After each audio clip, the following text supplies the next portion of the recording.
We're here today to talk about how to start a divorce case. And what that effectively means is when to file a complaint versus when to pursue alternative dispute resolutions. Xena, is this a question, when to file, how to start, that you find clients ask? Absolutely. It's the first question a client generally asks. They want to know how to go about it and what the timeline generally is. I think you raise a great point in terms of how to go about it. A lot of clients come in and they may have varying issues in their case. Maybe they have kids, maybe they don't have kids, maybe they're a business owner, maybe they're not. But everybody at their core wants to know, how does this process start? We here at Mandelbaum Barrett don't believe that cases belong on checklists. What that means is we don't have a how-to guide and treat everyone the same because nobody is the same. Every case is different, every family is different.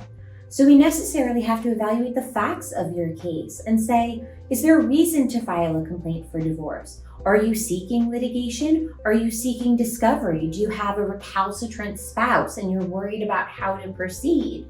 On the flip side, are there parties here who are willing to work together, who are able to go to mediation or arbitration or even negotiations directly between them or through counsel, such that they are able to effectively resolve their matter out of court? These are the conversations we have to have and ought to have with a client. We need to understand who the client is and what their case is about.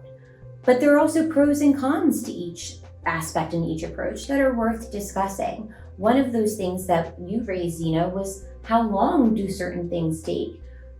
Generally, how long can mediation take? Yeah, oftentimes with alternative dispute resolution, there's more flexibility and opportunity for creative problem solving, whereas with litigation and going to court, there's a lot more structure. You're following deadlines.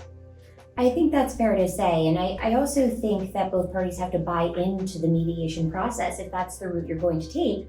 And what I mean by that is you need to have people who are there voluntarily. You also need to have a level of transparency. I think that's fair to say. We run into this all the time. Is everybody ready to pursue ADR? Because if you're not ready, unfortunately, the process can become incredibly frustrating, and people often feel then they have no recourse but to go to court. And as I generally say to people, you file a complaint for divorce for a reason, as a sword or as a shield.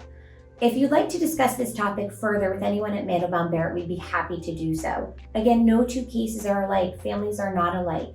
There should be an understanding of who you are and what you want in terms of how to best proceed.